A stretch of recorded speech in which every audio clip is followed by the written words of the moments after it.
After 20 years of providing arts and entertainment news to the Tulsa area, Urban Tulsa Weekly suddenly closes its doors. 2 News anchor Max Resnick is following this developing story, joins us now live from their Midtown Tulsa offices. Max?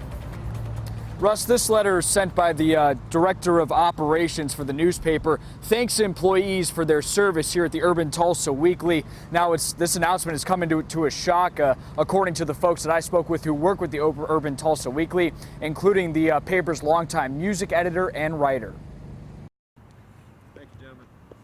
When Gary Heiser isn't working his day job in the Brady District selling software, you can find him interviewing the likes of Alice Cooper in Urban Tulsa Weekly. The paper's real kind of overall focus was to try and be a reflection of kind of Tulsa's personality and what was actively going on and what was changing and what was shifting. The paper's music editor and writer began his journey nearly 10 years ago when he won an essay contest for tickets to the Austin, Texas Music Festival, South by Southwest. And it kind of spiraled from there and turned into a writing position.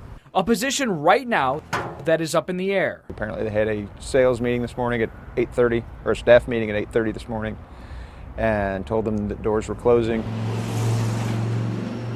A letter to employees from the paper's director of operations thanks them for their service and promises pay for work published in October. But it doesn't explain why they've closed. It's a decision that's left Gary stunned. Honestly, right now I'm a little numb. It's still kind of surreal. Given the paper's popularity, Gary says he wouldn't be surprised if the Weekly begins printing again soon. I would assume we will probably hear rumors start by the end of the week of what a contingency plan is for a new paper or for someone who's interested in buying. Who knows what'll happen.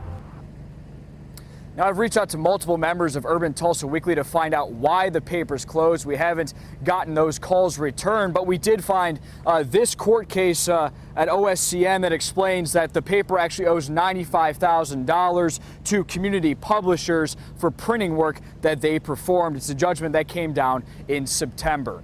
Live in Midtown, Max Resnick, 2 News works for you. Thank you, Max.